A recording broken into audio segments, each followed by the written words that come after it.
Hermanos, cuánta gratitud poder llegar a este momento, a este tiempo de poder mirar hacia atrás y decir: Señor, tú fuiste fiel, una vez más tu palabra se cumplió plenamente, todo lo que has prometido lo has cumplido y nosotros somos beneficiarios de esa bondad extraordinaria de parte de nuestro Dios. ¿Cuántas cosas ha hecho el Señor por nosotros? Del mismo modo como lo hizo con Israel, habló Dios a Moisés en Éxodo capítulo 12, capítulo 3, y le dijo que fuese a sacar a Israel de Egipto de la esclavitud, siendo un pueblo insignificante, un pueblo sin mayor importancia, un pueblo de esclavos, literalmente, en Egipto. Y el Señor los sacó poderosamente, dice la Escritura, con mano poderosa y con portentos, con milagros extraordinarios, de tal manera que los enemigos quedaron muy convencidos y muy ciertos, porque lo vieron y lo apreciaron con sus propios ojos, que el Dios verdadero era el Dios de Israel. Los sacó, los condujo por el desierto, los acompañó con una nube en el día, con una columna de fuego en la noche. Los hizo pasar en seco por el Mar Rojo, destruyó a sus enemigos que los iban siguiendo, finalmente los introdujo a la tierra que les prometió a pesar de sus muchos fracasos e infidelidad en el pueblo. Sin embargo, pasó el tiempo y todo lo que Dios había advertido a través de Moisés en Deuteronomio, que no fuese entrar los dioses de los pueblos paganos en la tierra a la cual Él les iba a introducir, fue precisamente lo que ellos hicieron. Y en el año 722 a.C., la paciencia del Señor llegó a a terminar en un sentido circunstancial, y Él envió un juicio sobre Judá, sobre Israel, las 10 tribus del norte, y los llevó cautivos a través de los asirios. Sin embargo, Judá, con 2 tribus en el sur, todavía permaneció muchos años y el Señor tuvo otra vez mucha paciencia. Sin embargo, los mismos pecados que cometieron los de Israel en el norte, de las 10 tribus del norte, también los cometió Judá en el sur, y finalmente, también como vimos en la mañana, en el 586 a.C., fueron llevados cautivos a Babilonia. Pero Dios no abandonaba a su pueblo, seguía amándolo. Sin embargo, el pueblo todavía no entendía, todavía no llegaba a comprender la razón por la cual eran un pueblo de Dios, especialmente escogido, apartado por Dios para poder rendirle la adoración que Él merecía. 70 años después, contando desde el 605 a.C., porque allí comenzó la primera deportación, 70 años después, Ciro, el rey persa, sacó un edicto, según la profecía de Jeremías, un edicto que decía que finalmente Israel podía volver, y los que quisieran volver a reconstruir el templo del Dios de Israel podían hacerlo. Eso lo tenemos registrado en Esdras, capítulo 1. Ese es el contexto histórico de lo que tenemos aquí en Ageo, por eso vamos a ir al capítulo 1 de Esdras para ver aquello, y en términos de introducción y ver contextualmente lo que sucedió, podemos entender mejor el texto. En el primer año de Ciro, rey de Persia, para que se cumpliese la palabra de Jehová por boca de Jeremías, despertó Jehová el espíritu de Ciro, rey de Persia, el cual hizo pregonar de palabra y también por escrito por todo su reino, diciendo: Así ha dicho Ciro, rey de Persia: Jehová, el Dios de los cielos, me ha dado todos los reinos de la tierra y me ha mandado que le edifique casa en Jerusalén, que está en Judá. Quien haya entre vosotros de su pueblo, sea Dios con él, y suba a Jerusalén, que está en Judá, y edifique la casa de Jehová, Dios de Israel. Él es el Dios, la cual está en Jerusalén. Y a todo el que haya quedado en cualquier lugar donde more, ayúdenle los hombres de su lugar con plata, oro, bienes y ganados, además de ofrendas voluntarias para la casa de Dios, la cual está en Jerusalén.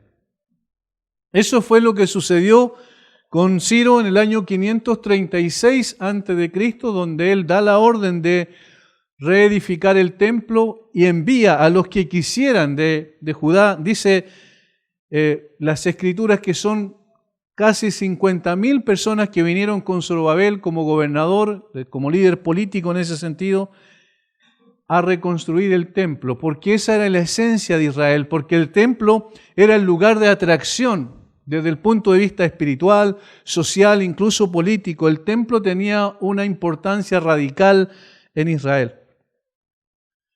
Ahora, eso fue obra del Señor porque Él lo había prometido, 70 años de cautiverio, luego comienza a volver a regresar a su tierra, contentos con el deseo de poder reedificar otra vez el templo. Luego enviaría a Esdras en un segundo regreso con mucha gente también, y finalmente a Nehemías a reconstruir el templo. Esos son los hechos que se dan en términos históricos. Pero, ¿qué ocurrió? Ellos llegaron en el 536 a.C. y comenzaron la reedificación del templo tal como se les había dicho, y comenzaron con mucho ánimo. El capítulo 3 de Esdras otra vez nos da el contexto histórico de lo que ocurrió. Estuvieron trabajando 2 años en la reconstrucción del templo, y esto fue lo que hicieron en ese tiempo. Esdras 3:1. Cuando llegó el mes séptimo y estando los hijos de Israel ya establecidos en las ciudades, se juntó el pueblo como un solo hombre en Jerusalén. Entonces se levantaron Jesúa, hijo de Josadac, y sus hermanos, los sacerdotes, y Zorobabel, hijo de Salatiel, y sus hermanos, y edificaron el altar del Dios de Israel. Eso fue lo primero que hicieron. Edificaron el altar del Dios de Israel. ¿Por qué era tan importante dentro del templo el altar? Porque el altar era el lugar donde se hacían los sacrificios.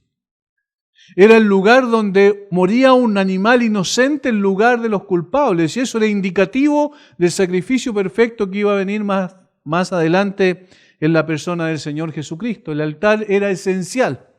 Era dentro del templo el lugar principal en ese sentido para que el hombre se acercara a Dios.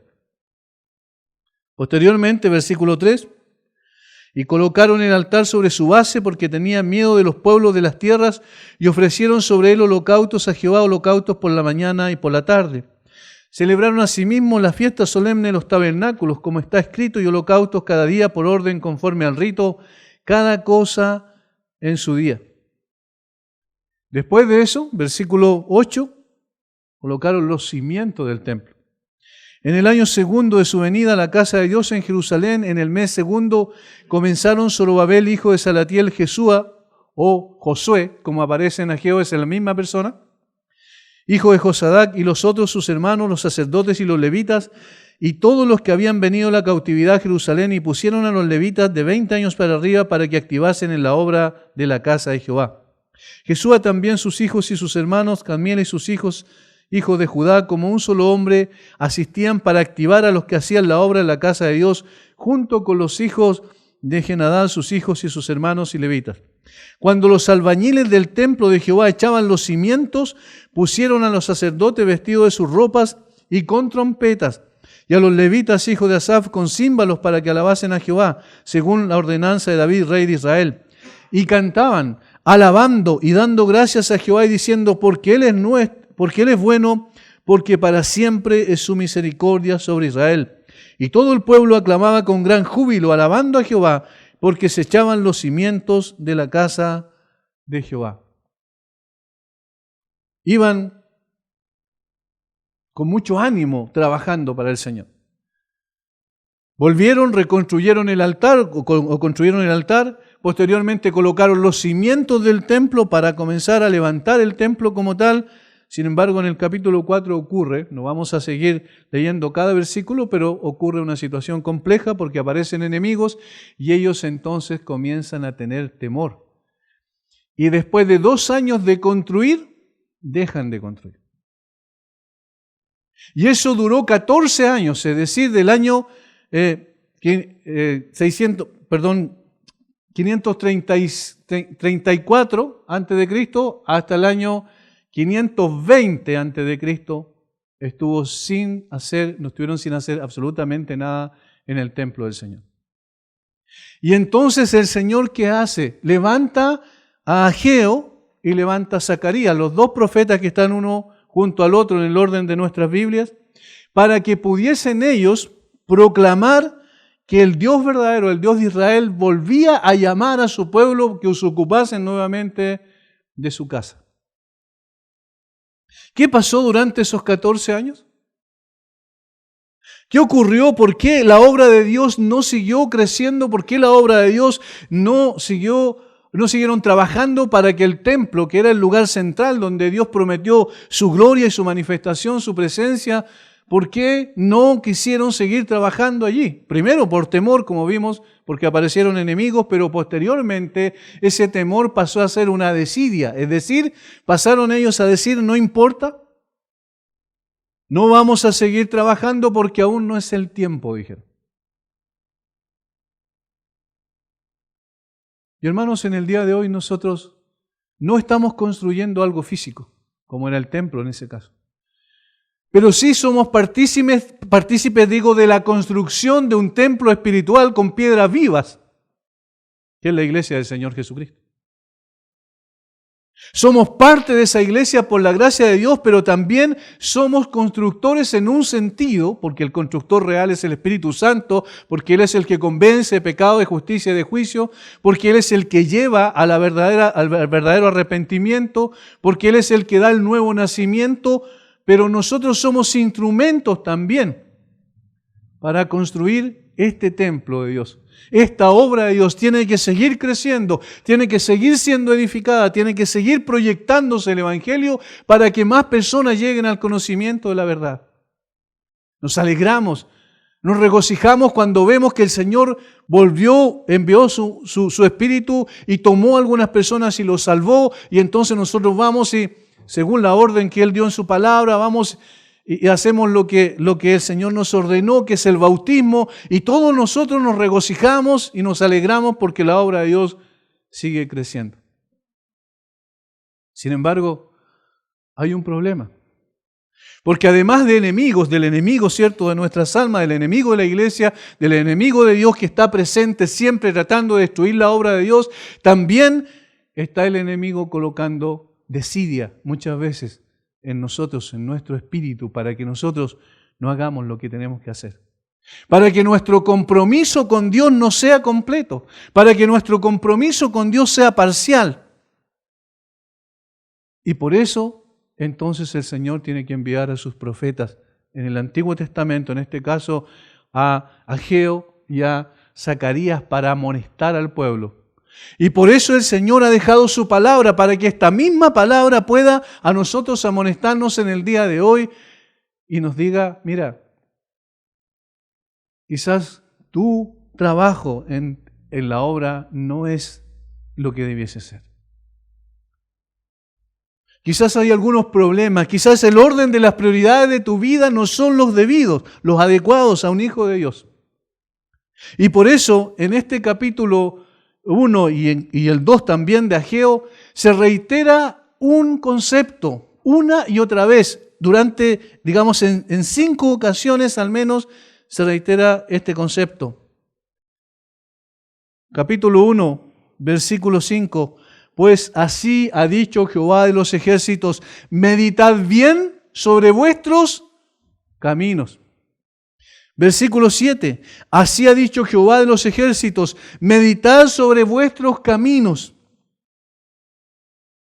Capítulo 2, versículo 15, ahora pues, meditad en vuestro corazón. Versículo 18, meditad pues en vuestro corazón. Al final del versículo 18, meditad pues en vuestro corazón. Meditad, meditad, meditad. ¿Por qué el Señor está insistiendo una y otra vez? Porque durante 14 años el pueblo se alejó y no hizo la obra que se suponía que iba a hacer. Porque cuando ellos salieron de Persia, ellos venían a Israel a reconstruir el templo. Esa era la orden de Ciro, ¿recuerdan? El famoso decreto de Ciro que se conoce. Sin embargo, ellos dejaron la obra.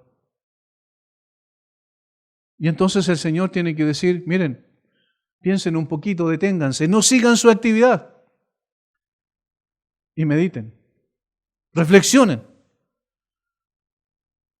¿Qué es lo que está pasando con ustedes? En el año 520 a.C., en el mes de septiembre específicamente, muy específico históricamente el texto, en el año segundo del rey Darío, en el mes sexto, en el primer día del mes, vino palabra de Jehová por medio del profeta Ageo a Zorobabel, hijo de Salatiel, gobernador de Judá, y a Josué, hijo de Josadac, sumo sacerdote, diciendo: ¿dónde empieza el Señor siempre su trabajo? Con los líderes. Los líderes políticos, en este caso Zorobabel, y el líder espiritual, Josué, el sumo sacerdote. Y el Señor apunta sus dardos allí. Y dice: aquí hay un problema. No está bien lo que ustedes están haciendo. Ustedes han cambiado el orden de las prioridades. Versículo 2.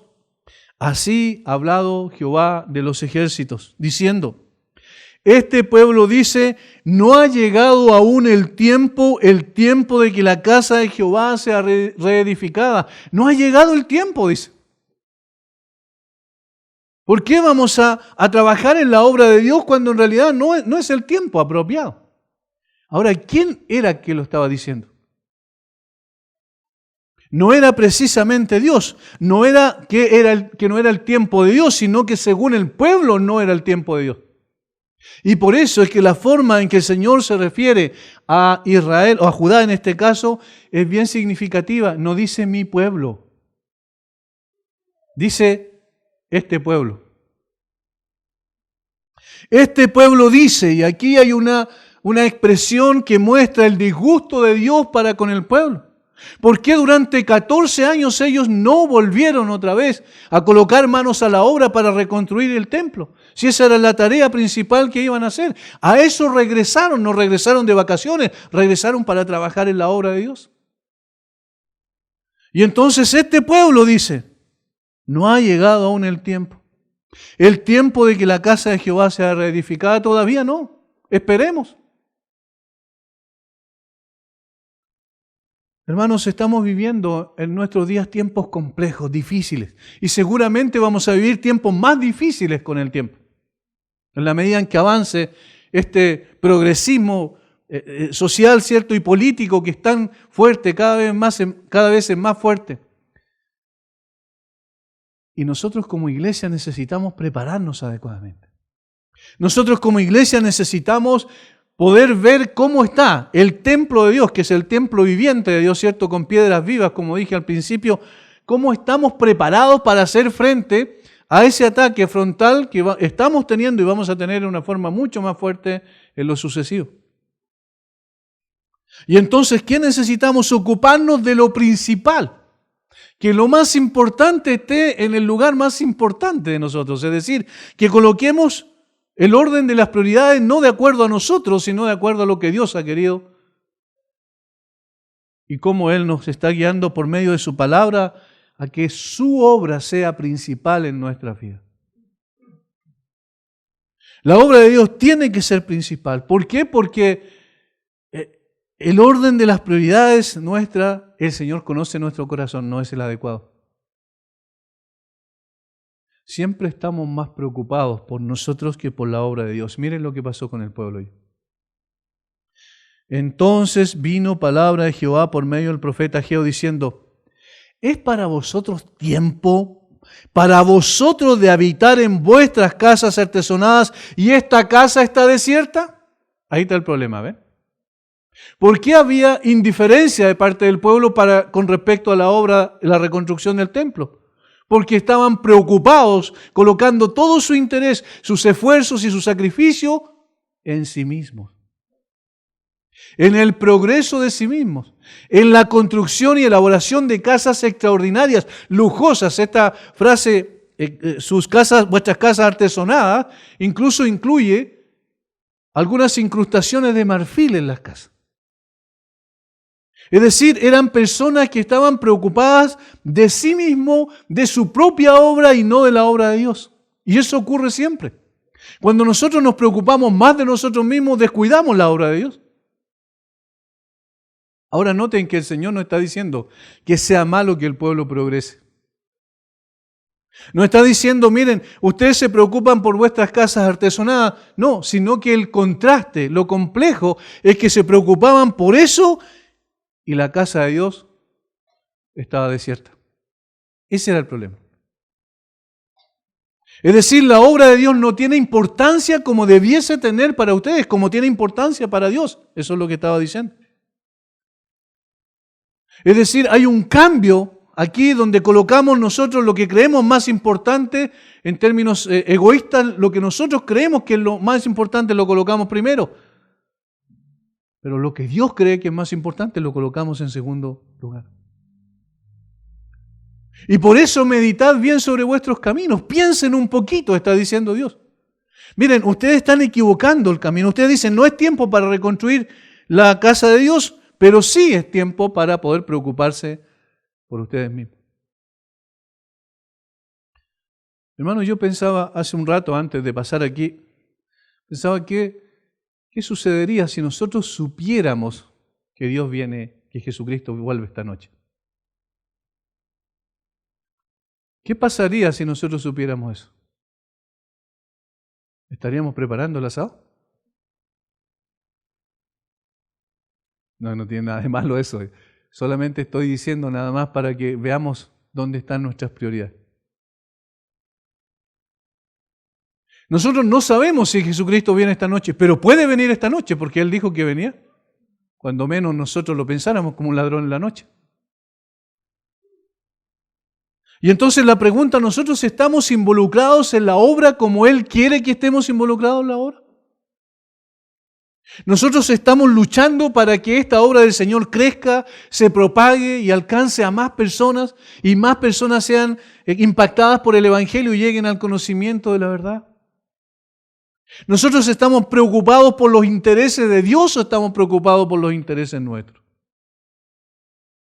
Esa es la reflexión que necesitamos hacer. Meditad bien sobre vuestros caminos. Por eso repite tanto esta frase. Por eso el profeta Ageo, o Dios a través del profeta Ageo le está diciendo a los líderes espirituales y a los líderes políticos en ese tiempo, miren, ustedes deben preocuparse por el templo, porque todo lo demás, recuerden lo que dijo el Señor, será añadido. Buscad primeramente el reino de Dios y su justicia, y todo lo demás será añadido. Y este tiempo, este día en particular es un día de reflexión. Aunque no queramos, vamos a acostarnos a la noche y vamos a estar mirando el techo pensando ¿qué pasó con nosotros durante este año y qué pasará con nosotros el próximo año? Es un tiempo de reflexión y un tiempo de meditación. Y ese es el propósito de este libro. Reflexionen, mediten. Ustedes están cambiando las cosas. Están colocando lo de Dios en segundo lugar y están colocando lo suyo en primer lugar. Está bien, preocúpense por lo suyo, pero primeramente preocúpense por lo de Dios. Ese es el sentido. No hay reproche en el hecho de que ellos prosperaran.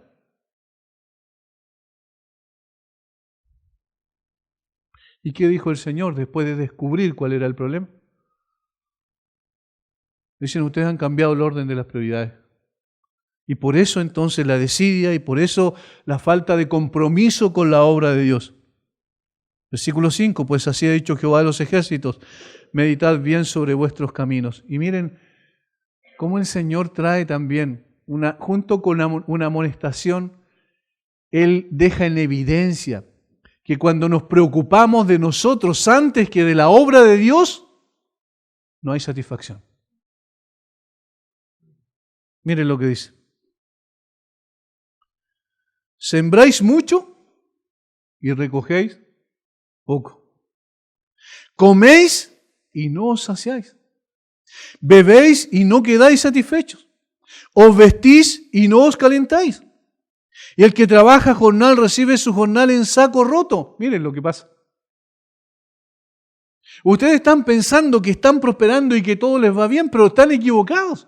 Porque nada de lo que ustedes hacen les satisface. Cuando Dios no está presente y no es el primero y nuestro propósito no es honrarlo a Él, nada nos va a dar satisfacción. Nada. Podemos prosperar mucho, podemos sacar una serie de cosas como éxito según lo que el mundo piensa, sin embargo, esto va a pasar. No hay satisfacción. Coméis y no os saciáis, nunca.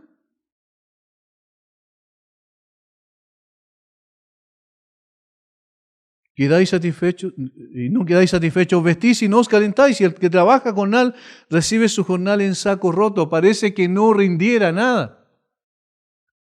Y el Señor procuró eso como una disciplina al pueblo.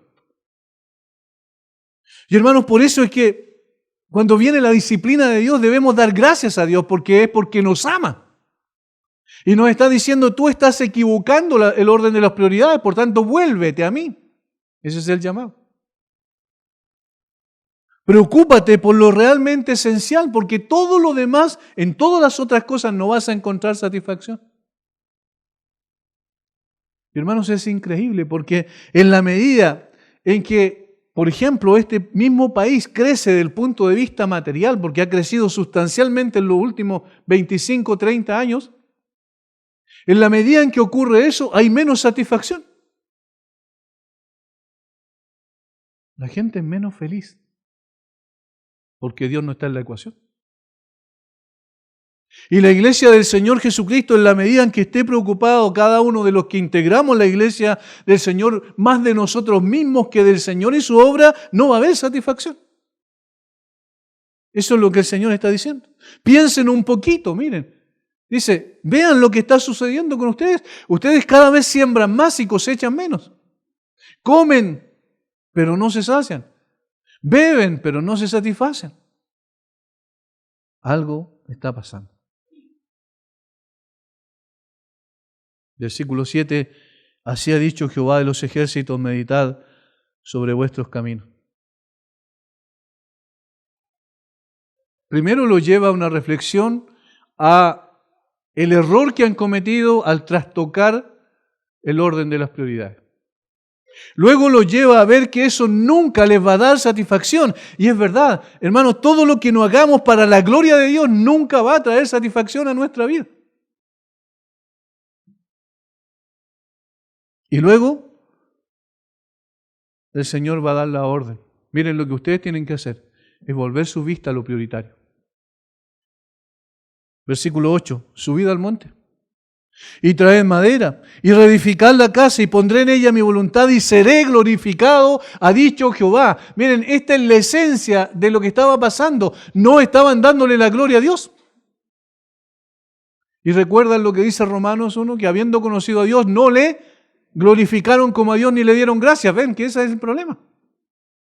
Cuando nosotros nos preocupamos solo de nosotros, nosotros no estamos viviendo para la razón por la cual fuimos creados y fuimos redimidos, que es la gloria de Dios. Todos los llamados de mi nombre para gloria mía los creé, los formé y los hice, dice el profeta, a través del profeta Isaías.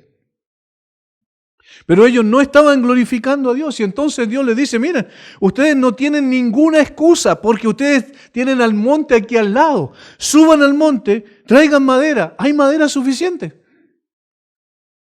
¿Por qué no estaban involucrándose en la tarea?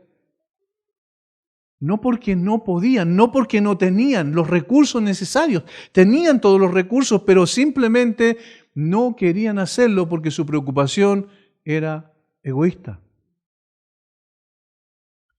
Hermanos, la iglesia del Señor, como nunca en su existencia probablemente ha tenido tantos recursos a su disposición. Y esta iglesia en Villarrica es un ejemplo de eso. Nunca habíamos tenido tantas posibilidades de hacer lo que podemos hacer en el día de hoy. Yo decía en la mañana, hay una cantidad de recursos a través de Internet, por ejemplo. Hay bibliotecas completas ahora para estudiar la palabra profundamente. No hay excusa. Tenemos todo alrededor nuestro. Así como ellos no tenían excusa, tenían que subir al monte y cortar madera y traer y comenzar a terminar la obra que habían iniciado y que había quedado parada durante 14 años. No hay excusa. Y el Señor está diciendo hoy, no hay excusa, no tienes excusa.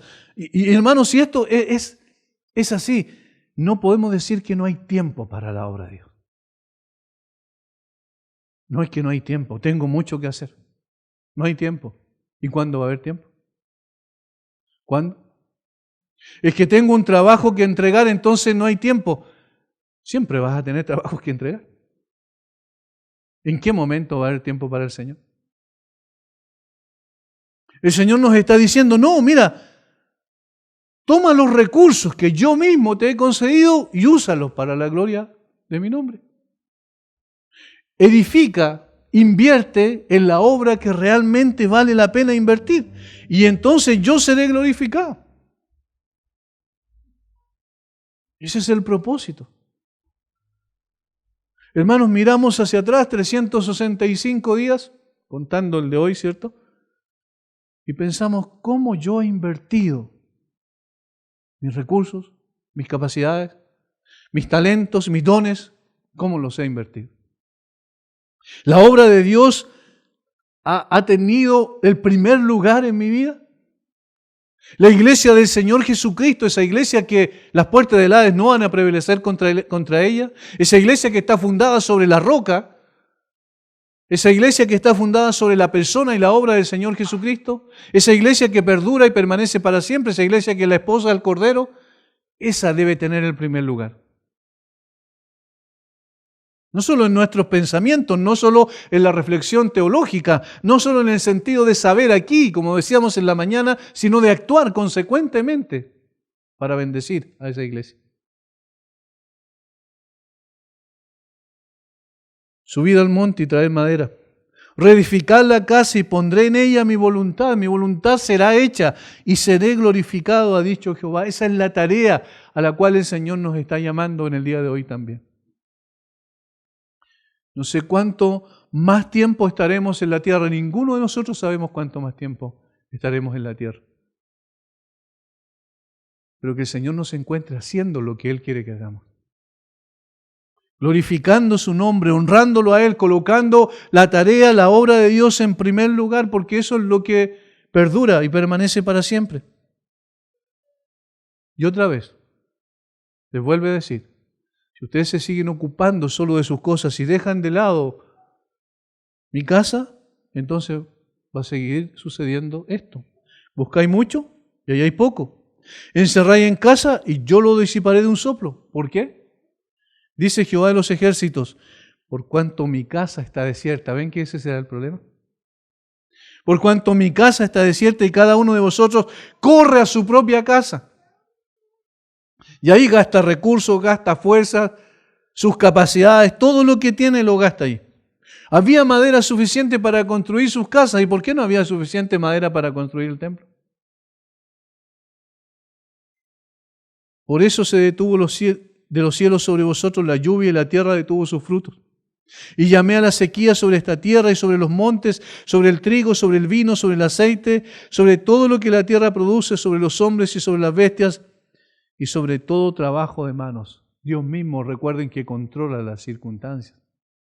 Dios mismo es el que controla los acontecimientos.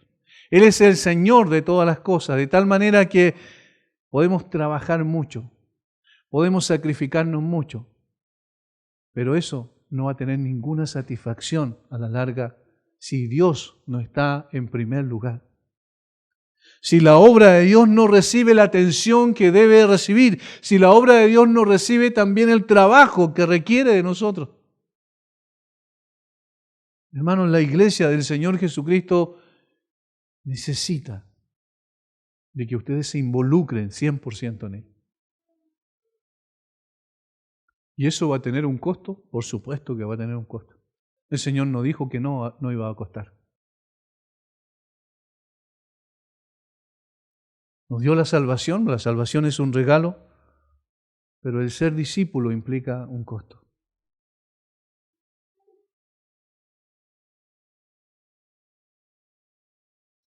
Y esto es lo más extraordinario. Y esto es lo que siempre la palabra de Dios me sobrecoge cuando pienso en esto. El Señor me dice, mira, analiza tu vida.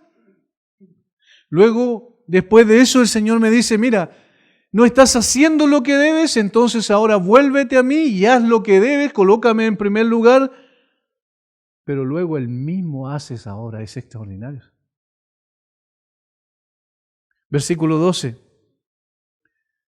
Y oyó Zorobabel, hijo de Salatiel, y Josué, hijo de Josadac, sumo sacerdote, y todo el resto del pueblo la voz de Jehová su Dios y las palabras del profeta Ageo, como les había enviado Jehová su Dios, y temió el pueblo delante de Jehová. Esa es la primera reacción que necesitamos tener delante de Dios. Y temió el pueblo delante de Jehová después de oír la voz de Jehová a través de los profetas que él mismo había enviado. Hermano, ahora tenemos la palabra profética más segura, que es la palabra de Dios escrita. Cuando somos confrontados con esta palabra necesitamos reaccionar, como vimos que reaccionó Josías en la mañana, ¿cierto? Necesitamos reaccionar. ¿Y cuál es la primera reacción? Es un sentido de temor reverente a Dios. Es decir, Dios, tú mereces la honra. Nosotros no te estábamos glorificando, nos equivocamos, nosotros estábamos exaltándonos a nosotros mismos, ahora queremos exaltarte a ti. Entendemos que tú eres el Señor de nuestra vida. Tú eres quien envió a su Hijo a morir por nosotros, a derramar su sangre. Él fue puesto en mi lugar y entonces yo ahora voy a trabajar para tu obra, no porque tú necesites que yo lo haga, sino en gratitud, como una expresión de adoración a tu nombre, porque para eso me redimiste. Es decir, nosotros empezamos a comprender la razón por la cual somos hijos de Dios y hermanos, entonces nos comprometemos con Él. Pero es un compromiso producto de ser expuestos a la palabra de Dios, primero a reflexionar sobre nuestra tarea. Miramos hacia atrás y pensamos, ¿qué hicimos para el Señor? ¿Cuál fue la motivación con la cual hicimos lo que hicimos? Es la segunda pregunta. Meditamos sobre nuestros caminos ya andados, pero ahora miramos hacia adelante y decimos, hay un camino por proseguir, por andar el próximo año. ¿Qué vamos a hacer entonces? ¿Quién va a estar en primer lugar? ¿Será el reino de Dios y su justicia?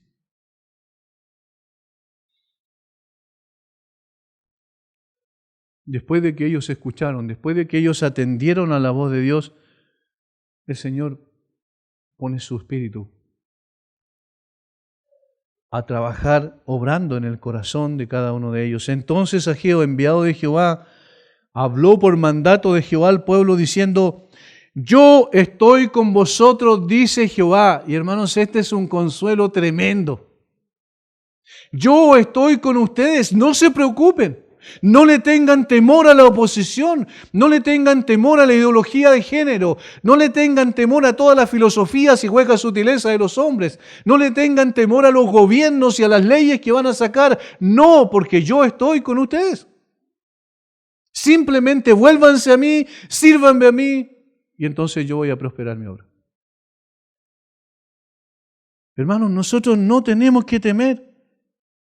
Yo estoy con vosotros. Recuerden a Jesucristo antes de partir. Yo estoy con ustedes todos los días y hasta el fin del mundo. Su Espíritu mora en nosotros como vimos hace unas semanas atrás. Su Espíritu nos fortalece, nos anima, nos alienta, pero necesitamos ocuparnos de lo principal, que es la obra de Dios. Y el Señor se va a ocupar de todo el resto. Versículo 14. Y eso es lo que yo decía hace un momento. El Señor no solo nos da la orden, no solo nos hace reflexionar, no solo nos dice que debemos ocuparnos de su obra, sino que también Él mismo nos despierta. Y esto es el avivamiento, esto es verdadero avivamiento. Y despertó Jehová el espíritu de Zorobabel, hijo de Salatiel, gobernador de Judá, y el espíritu de Josué, hijo de Josadac, sumo sacerdote, y el espíritu de todo el resto del pueblo. Dios despierta nuestro espíritu, y eso es lo que debemos orar, como oró Habacuc. Señor, aviva tu obra en medio de los tiempos, hazla prosperar. Miren, el Espíritu Santo viene a nosotros y nos despierta, nos sacude interiormente y dice, sí, tú tienes que dedicarte a honrar al Señor, involúcrate en la obra de Dios. La iglesia necesita más líderes varones, involúcrate mucho más en la obra de Dios. Eso va a significar probablemente que tú vas a tener que pagar un costo, sí, seguramente. Pero el Señor nos ha llamado para eso, para que podamos anunciar las virtudes de aquel que nos llamó de las tinieblas a su luz admirable. Para ser parte de la iglesia, pero parte activa de la iglesia, para ser personas que estén dispuestos a hacer la tarea que se nos encomendó. Él despertó al gobernador, es decir, al líder político. Él despertó al sumo sacerdote, el líder espiritual, y Él despertó a todo el pueblo. Y hermanos, qué maravilloso sería que el Señor también despertara nuestro espíritu. Y cuando dice despertó, está asumiendo que estaban dormidos. Está asumiendo que había una desidia, que había una indiferencia, y entonces nos despierta. Y nos despierta por medio de la palabra de Dios. Nos confronta, nos habla y nos dice, mira, levántate, levántate, involúcrate en la obra de Dios. ¿Cuál fue el resultado? Y por eso yo decía que es maravilloso que lo mismo que Dios nos manda, Él también lo hace. Lo mandó a involucrarse y el Señor lo despertó. ¿Para qué? Versículo 14 al final, y vinieron y trabajaron en la casa de Jehová de los ejércitos su Dios. Y vinieron y trabajaron, pero después de 23, casi 24 días que habían pasado desde que el profeta Ageo comenzó a profetizar, versículo 15, en el día 24 del mes sexto, en el segundo año del rey Darío, en el día 24, ¿y cuándo comenzó a hablar? El día primero. Pasaron 3 semanas, pero el pueblo despertó, pero los líderes despertaron y se involucraron en la obra. ¿Quieren ver cuál fue el resultado? Volvamos entonces a Edra. Ahí está el resultado de la obra de Dios en ellos, de este despertamiento. Capítulo 5 de Edras. Profetizaron Ageo y Zacarías, hijo de Ido, ambos profetas a los judíos que estaban en Judá y en Jerusalén, en el nombre del Dios de Israel, quien estaba sobre ellos. Entonces se levantaron Zorobabel, hijo de Salatiel, y Jesúa, hijo de Josadac, y comenzaron a reedificar la casa de Dios que estaba en Jerusalén, y con ellos los profetas de Dios que les ayudaban. En aquel tiempo vino a ellos Tannai, gobernador del otro lado del río, de Setar-Bosnai, y sus compañeros, y les dijeron, ¿quién os ha dado orden para edificar esta casa y levantar estos muros? Y otra vez la oposición. Sin embargo, ellos siguieron trabajando, y durante 4 años, casi 5 años en que estuvieron trabajando, finalmente reconstruyeron el templo. Miren, 14 años pasaron en que dejaron la obra. Cuando retomaron la obra, en 5 años construyeron el templo. ¿Ven que se podía? Eso parece decir el Señor, sí, evidentemente se puede, porque Él está obrando en nuestro favor, porque la obra en definitiva no es nuestra, es de Él. Y porque el poder que involucra la tarea en la obra es de Él. Y porque la sabiduría es de Él. Y porque el Espíritu que Él envía a nosotros es su Espíritu. Es decir, tenemos los recursos espirituales necesarios. Hermanos, el Señor nos ha dado los recursos materiales en el día de hoy también para hacerlo. No hay ninguna excusa. Por tanto, meditemos sobre nuestros caminos. Vayámonos a la casa pensando, evaluando lo que pasó durante este año y pensando cómo puedo involucrarme en la tarea del próximo año. Necesitamos que la iglesia del Señor Jesucristo sea una iglesia comprometida, porque solo de esa manera también vamos a enfrentar los retos que tiene la iglesia de este siglo, que cada vez son más grandes. Parecen las dificultades más grandes, sin embargo tenemos esta certeza: el Señor de la gloria está con nosotros. Su Espíritu está con nosotros, su palabra está con nosotros. Y no tenemos que temer a los enemigos. Capítulo 2, versículo 1, para terminar, en el mes séptimo, a los 21 días del mes, vino palabra de Jehová por medio del profeta Ageo, diciendo, habla ahora Zorobabel, hijo de Salatiel, gobernador de Judá, y a Josué, hijo de Josadac, sumo sacerdote, y al resto del pueblo, diciendo, ¿quién ha quedado entre vosotros que haya visto esta casa en su gloria primera, y cómo la veis ahora? ¿No es ella como nada delante de vuestros ojos? Pues ahora, Zorobabel, esfuérzate, dice Jehová, esfuérzate también, Josué, hijo de Josadac, sumo sacerdote, y cobrad ánimo, pueblo, todo de la tierra, dice Jehová, y trabajad, porque yo estoy con vosotros, dice Jehová de los ejércitos. Yo estoy con ustedes. La iglesia del Señor tiene la presencia del Señor con nosotros. Y entonces no necesitamos nada más. Si Él está con nosotros, no necesitamos nada más. Y Él va a manifestar su gloria. Versículo 9, la gloria postrera de esta casa será mayor que la primera, ha dicho Jehová de los ejércitos, y daré paz en este lugar, dice Jehová de los ejércitos. Hermanos, que el Señor nos dé esa disposición de espíritu, esa determinación de carácter para poder decir, me involucro en la obra de Dios. Yo también puedo contribuir y debo contribuir. No para ganar algo delante de Dios porque ya lo tengo todo de parte de Él. Nos dio a su Hijo y con Él y en Él todas las cosas. Ahora yo me involucro para honrar su nombre, porque esa es la razón por la cual somos iglesia. Padre, te damos gracias por tu palabra, por llevarnos a la reflexión, por ayudarnos a pensar, Señor, en lo que ha sido de nuestra vida este año, mirar hacia atrás, meditar en nuestros caminos, como dice tu palabra, para ver si realmente tu obra ha sido lo principal en nuestra vida y corazón. Si le hemos dado lo mejor de nosotros a tu obra o no, Señor. Tú lo sabes, pero tú nos estás dando una nueva oportunidad. Miramos hacia el futuro ahora y pensamos, Señor, gracias por hablarnos, gracias por